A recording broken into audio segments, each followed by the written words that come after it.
Une promenade pour voyager dans le temps. Voilà ce qui se dessine dans le quartier historique de Montferrand avec l'inauguration il y a quelques jours d'un square aux traits modernes venant conclure une phase importante de travaux sur le secteur. Des travaux délicats et contrôlés qui, de 2010 à 2013, ont vu ressurgir des traces d'un passé cher aux historiens comme aux riverains. On a un ensemble assez important de murailles du XIIIe siècle qui au départ faisait 1,9 km. Aujourd'hui, il reste de visible 900 mètres.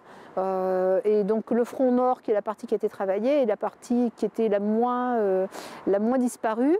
Et elle a été restaurée de manière traditionnelle.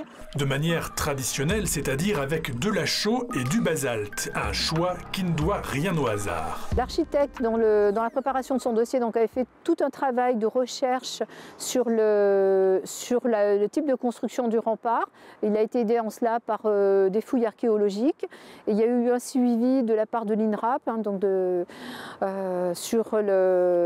au fur et à mesure du chantier, sur les choix constructifs, sur les détails qui étaient à mettre en valeur, et pour toujours revenir à la vérité historique sur ce rempart qui avait été quand même modifié, abîmé, transformé. Si le temps y est pour quelque chose, c'est surtout les bombardements de la Seconde Guerre mondiale qui ont le plus abîmé l'ouvrage médiéval. Après une reconstruction partielle hasardeuse dans les années 50, les architectes paysagistes de l'agence HYL choisie par la ville ont donc souhaité respecter la valeur patrimoniale de l'édifice en s'appuyant sur les fouilles de l'INRAP, l'Institut national de recherche en archéologie préventive, pour déterminer les dimensions originelles des remparts. Résultat, une largeur d'1,50 m à 1,90 m, mais une hauteur qui reste encore à déterminer et qui pour l'heure garde donc un aspect inachevé plutôt que faux, respectant tout de même une hauteur minimale de sécurité et le dégagement de la vue.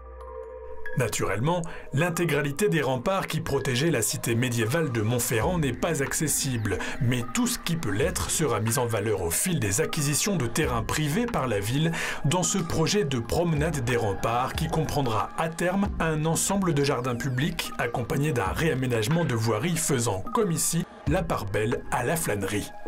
Ici, c'est le nouveau square de la Porte d'Eau. La restauration des remparts y a révélé un ancien canal où se glissait la Tirtaine pour alimenter les moulins montferrandais.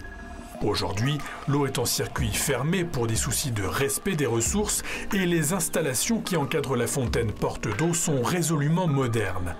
Mais les lampadaires dressés comme des lances nous indiquent que le temps passé ici peut nous en apprendre beaucoup sur notre histoire. Justement pour rappeler un petit peu, c'était le clin d'œil à l'époque médiévale, donc c'est effectivement une lance. Et donc un éclairage un peu particulier par spot sur les remparts, on peut jouer avec des effets lumineux, de couleurs et de plus ou moins d'intensité. C'est donc un souffle de modernité respectueux du patrimoine historique de Clermont-Ferrand que nous offre ici la municipalité, une réalisation en ce sens exemplaire.